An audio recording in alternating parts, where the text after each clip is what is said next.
If you're getting frustrated at how bad you feel at playing first-person shooters on keyboard and mouse, then even doing one of these things in this video will be holding you back from getting better. And how do I know?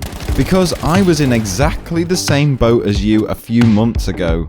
Despite 20 years of being a controller player, I decided there was going to be only one way to fully enjoy the new Battlefield game in all of its graphical glory. On gaming PC with a mouse and keyboard. How hard could it be? So I got myself a gaming PC and quickly realized that I suck at keyboard and mouse. So I needed to do something about it. The first huge mistake I realized I was making, and I couldn't believe it when I caught myself doing it, was Googling how to get better aim in whatever game it is I'm playing. Rather than just playing the game and practicing, I was sitting on my sofa feeling sorry for myself, trying to find a video with a quick fix to get better at keyboard and mouse. When the fact is, my muscle memory just wasn't there to begin with. So I needed to get better with the muscle memory, so I got off my sofa, booted up the PC, and dove headfirst into Metro on Battlefield 5. That mode is crazy, but that's what you need right now. The more action you see, the more game sense and muscle memory you're gonna build. Bot lobbies in Modern Warfare are also good for that, but after days and days of practice, my aim and tracking was still way off and I didn't know why. So I began recording and analysing my footage to see what it is that I'm doing wrong. The reason I was dying in fights I thought I should have won is because I was way too slow or just not confident enough in my aim to actually hit the target. I got into my own head. Part of the problem I was having was that my sensitivity wasn't right for me, but once I found a good sensitivity for me, I stuck with it and didn't change it at all. Here's a quick tip for you. You're gonna want your ADS sensitivity to be the same sensitivity as when you're not ADSing. That's just better for muscle memory because then you're not having to learn two different sensitivities for the different types of weapon. And that setting is this in Battlefield. If you're looking for some actual sensitivity settings in Battlefield 1 and Battlefield 5 or Warzone, these are my settings. I guarantee your sensitivity won't be much different for Battlefield 2042, so once you find a sensitivity you're comfortable with, don't change it for any game you play. It's just going to keep your aim consistent across all games. Anyway, going back to getting into my own head. If you see an enemy player and you're unsure whether to take the shot, don't think about it, just do it. You won't learn to control yourself if you don't. And when I say just do it, don't overthink your aim, take yourself out of it, just point the mouse and click. I always had more success with my aim when I didn't overthink it, I just did it. So the next mistake is not knowing what you're supposed to aim at or why. If you go into a match with the thought in mind that you're always aiming, even when you're sprinting around, you're still aiming. If you're looking at the floor, you're aiming. If you're taking in the beauty of the scenery, you're aiming. So since you're always aiming, or centering as we humble YouTubers like to call it, you need to realise that you should have your crosshair over the place where enemies are likely to be, all the time.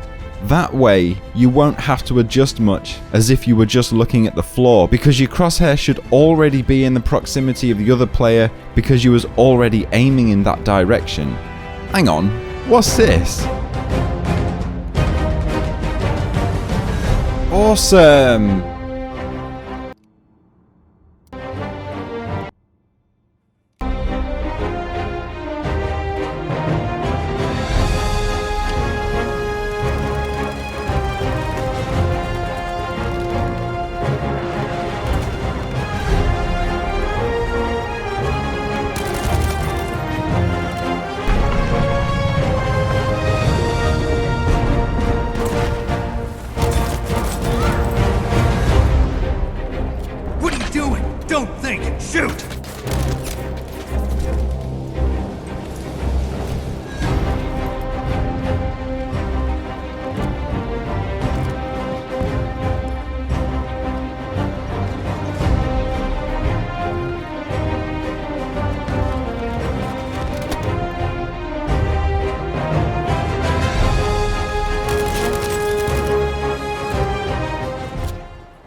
Anyway, moving on.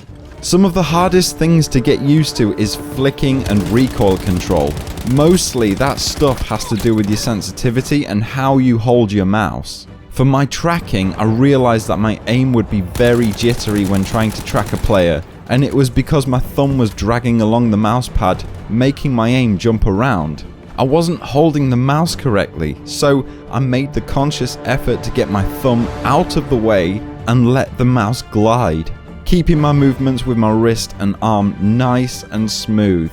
Speed will come with time, but for now, I'm looking to be nice and smooth with my mouse inputs. So my tip is, look at how you're holding the mouse. You want a nice relaxed hand with your wrist able to slide around the mouse pad like it's on ice, especially when you're spinning 90 to 180 degrees with your entire arm. And one final thing I noticed about my gameplay was that, especially in Battlefield, I needed to learn to not overstep the mark when it came to pushing a point. If you watch any of the pros do it, they don't run around like headless chickens. They watch and observe before making their move. They figure out the general direction of the enemy, and they watch to see how far they can push before the amount of enemies they need to fight gets too overwhelming. They constantly have an eye on what's in front of them, on what's on the minimap.